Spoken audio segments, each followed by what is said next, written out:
Hey, what's up everyone? It's Retro Geek here, bringing you another YouTube video for the second time.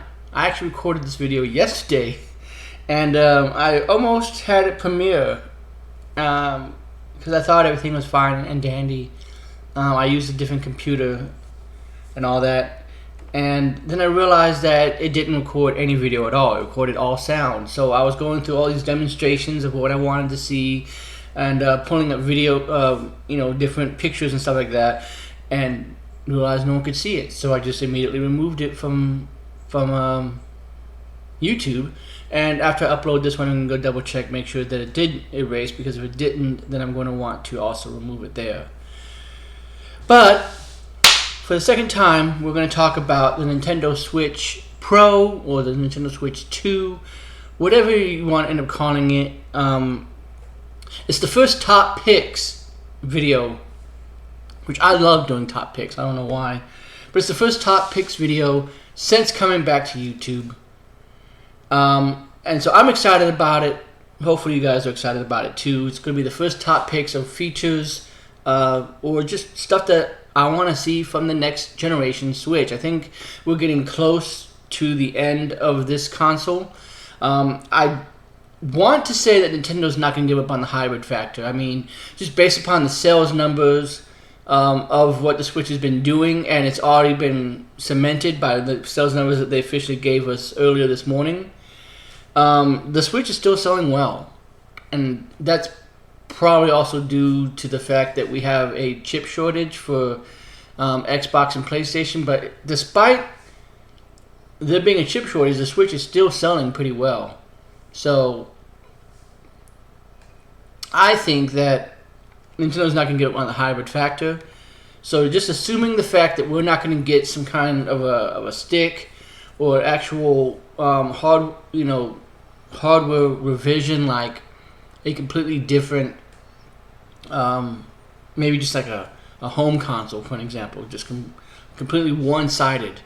Nintendo usually does well with their portables, and so I think that they're going to keep that portable factor there because that's usually where they dominate the market.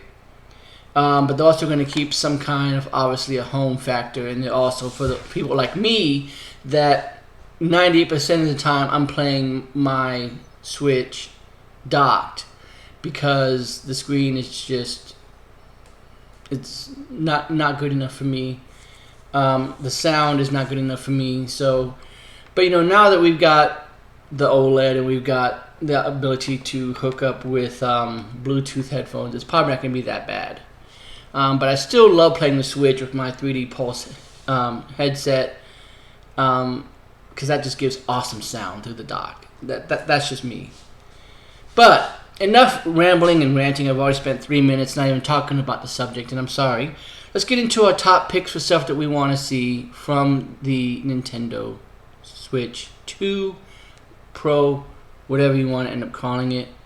Number one is just going to be an improved user interface. I think this is the most important thing because look at what we have with the different consoles. Okay, just sidetracking for a moment.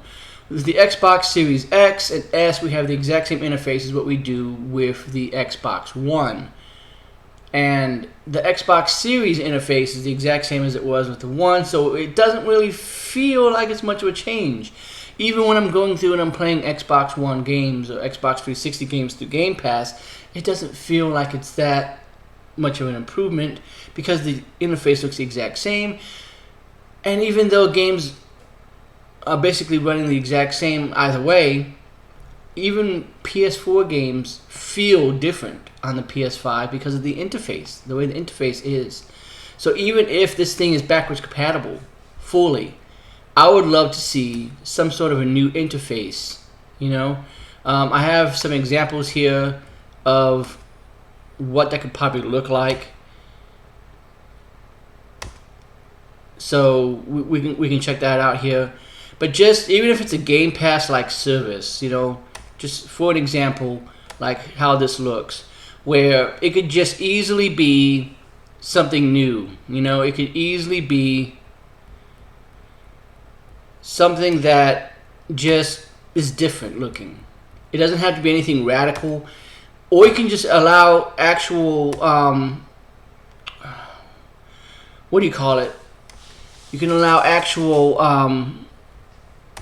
just us to be able to actually moderate it. Not moderate. That's not a good word. Just customize it, like what we could on the 3DS. You know how you could make it all one line, you could make it 2, or you can make it 5, or however you wanted to. Something simple like that. Like even if you were just to take the shop for an example, and just improve it. That's going to be one of the talking points that we're going to talk about. But even if you were just going to do it in a Netflix style, where let's say that you're, I don't know, in the NSO app for an example. And everything's just very clearly right there. That's going to be great. So number one thing I want to see is just an improved interface all around. Especially when it comes to stuff like, the eShop, when it comes to stuff like the NSO app. Those need to be improved. So number 2 is going to be the NSO app and how it works. One example is it needs to be sort of like a Netflix style, where it is, and I just pulled this image off the internet real quick to just kind of show you of how you could have the different consoles listed down the left. So you can have NES, SNES, Game Boy, Game Boy Advance. You can put them in the year of release if you want to, or you can just put them in or you can even have like a little subject where it's like, okay, cool, you got home consoles here, portable consoles here. You click on it, it brings up another little drop down for like NES, SNES, N64, such and such and such, going all the way down. That would be perfectly fine to do something like that, where you're able to take it and you're able to go and basically find what you want. And I think it just needs to continue on. Not only do they need to bring in GameCube and Wii, like I've already talked about in the past, but they can bring in other consoles, TurboGrafx 16. They can bring in Atari games. I think that for a solid $180 a year or $120 a year, not only are you competing around the same price range as Game Pass or the new PlayStation Plus model, but that allows you to be more competitive, to give better servers, better online experience, and also a better NSO app. So people feel like they're getting the best bang for their buck. Because if I'm going to give you $150, roughly, whether that's $120 to $180, whatever price range you want to put in there, if I'm going to give you more money a year to do this, then I'm going to want to get the most out of it. I want to get every Nintendo console that you can provide for me backwards. And whether that means you have to emulate it somehow, like you did with the World Ends With You or whatever, where you have to basically point one of the Joy-Cons at the screen and move it like you're touching the screen, and do that for stuff like Nintendogs or for Animal Crossing Wild World, or any single Tamagotchi Live, whatever 3DS or DS game you want to bring over. I'm okay with that. So number 2 needs to be an improved NSO. Number 3, I think, is kind of piggybacking off of that also. You need to have an improved app. If you're going to keep the app, which I hope you don't, because we're going to get into that later as to why I don't think you should. If you're going to keep the app, you need to make it have some functionality. Because last time I checked the app, there was no point to checking the app. It's got the same 3 games for support. It's got the same 3 games for support. It's got the same bare bones functionality. Granted, I can see who's online now, but I can't add friends, I can't message friends, I can't set up any lobbies or future play sessions like what was promised when it first came out. There's nothing there. It's bare bones. You might as well just get rid of it. Or just combine your apps. Make the parental app a part of that too, to where you're in there and it's like, hey, not only can you see your child's account, you can see what they're playing right now, who they're playing with, and you can set up a limit as far as, 30 minutes of playtime or something, and then this game stops. Or you can set up a rating system. Because there's no point in having all these apps for simple functionality. You know, that's something that even annoys me about PlayStation and all these other companies, is they come up with an app for everything. You know, there's a PlayStation Messages app. There's a PlayStation app that like had everything. There was a second screen app, I think. Like there was like all kinds of apps just to do something that this should have all been encompassed in one app. But whatever, I digress. That's neither here nor there. So that's going to be basically it on the software side. I think that Nintendo really just needs to keep doing what they're doing. You know, they have some of the best franchises ever. I'm always the most excited for new Nintendo hardware and new Nintendo games being announced, more so than I am any other company that announces this stuff. So really looking forward to that. But outside of that, what can Nintendo do to improve their hardware? Well, it's not a whole lot. You know, as I said, I've enjoyed playing it just as is, and I think that the OLED is a step in the right direction as far as what the Switch should be, or at least what it should have been. So, something else that I want to see from the Switch, the first thing that I want to see from the Switch is just improved hardware. You know, like I brought up the image earlier of the Nintendo Switch Pro. It was a mock-up image that I found, and I'll pull it up here again just to make absolutely sure.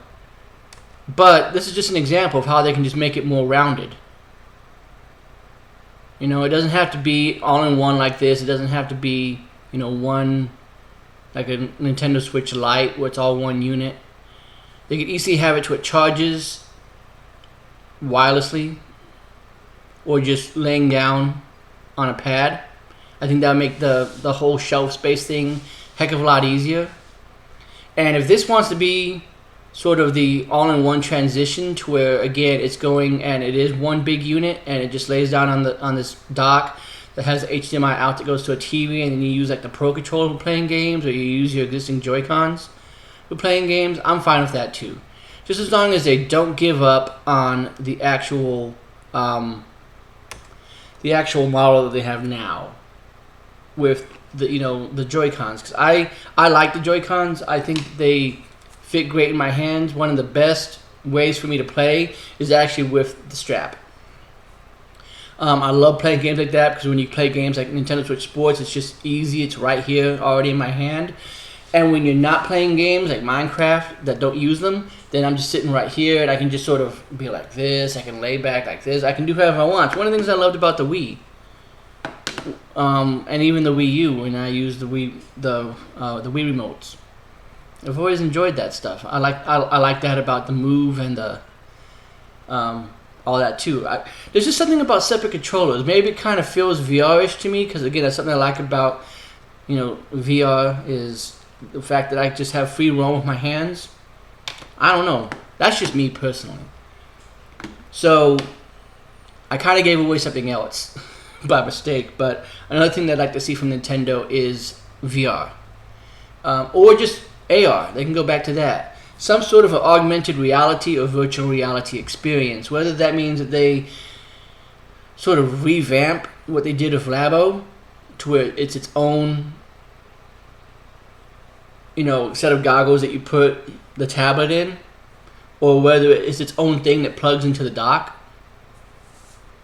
I'm fine with that. And you just use the existing, because these already have motion in them. So, there's nothing wrong with that, with using them at all.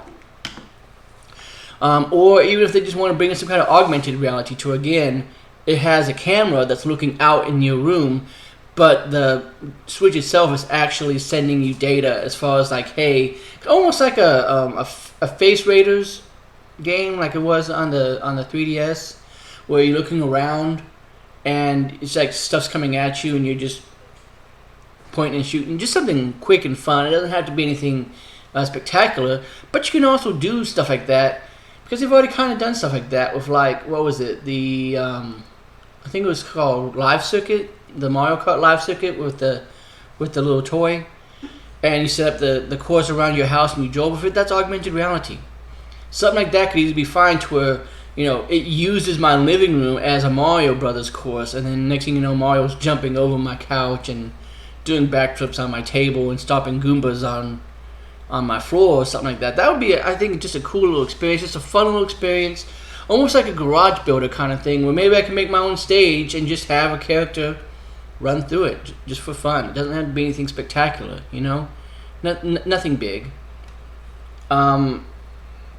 So outside of that, though,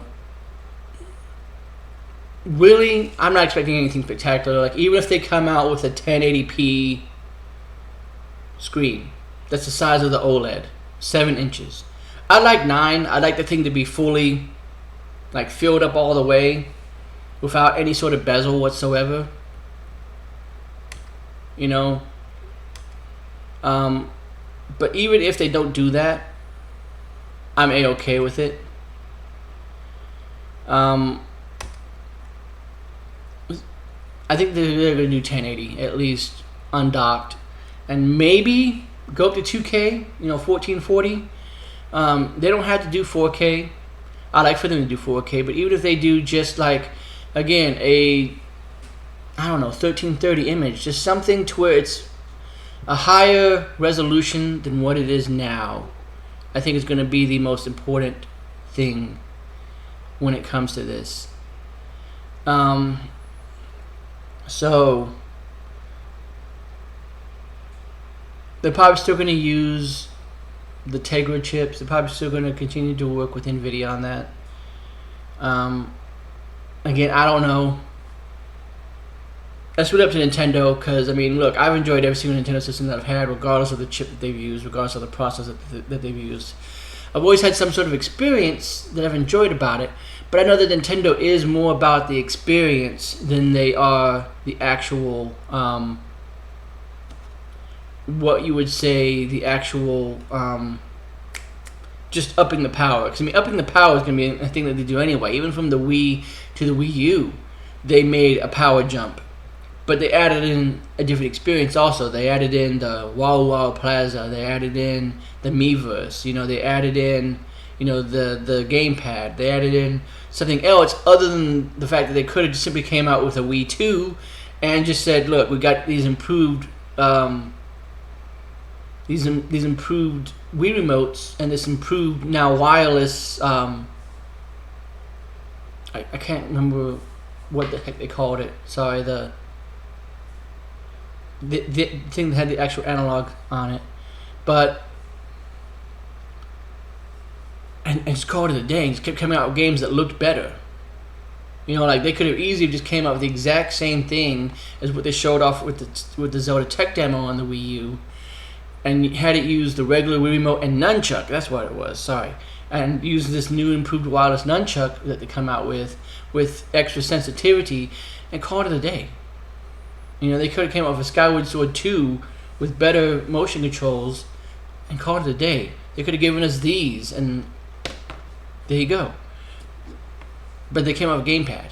So knowing that Nintendo is going to be that kind of company that's just going to come out with something different, I actually have some ideas. So the first thing is I have this third-party controller.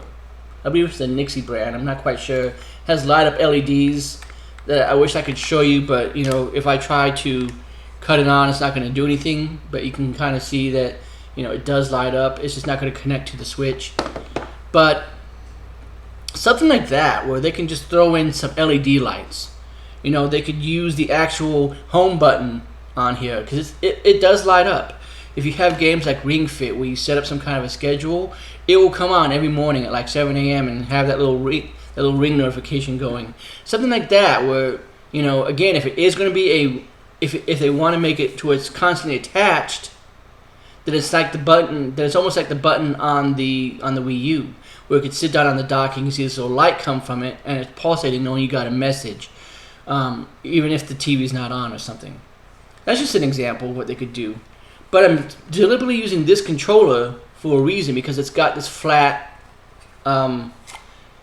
dock that I think is going to be what Nintendo should do and is the best option for it. Because one, this little thing I think is going to be the entire revolution of the Switch 2, if they do it. Because one, not only is it easy to slide these controllers on here, you know, it's got this nice flat look that I love. They can make the L buttons, they can make the shoulder buttons, the L and the R, bigger. They can make the Z and Z buttons a little bit bigger also, to where you got this nice little hangover from them, and this is a great way to play. This can be a little bit wider, of course, to where it's, you know, a little bit more grippy. But this whole thing is going to be the main point of why I made this video.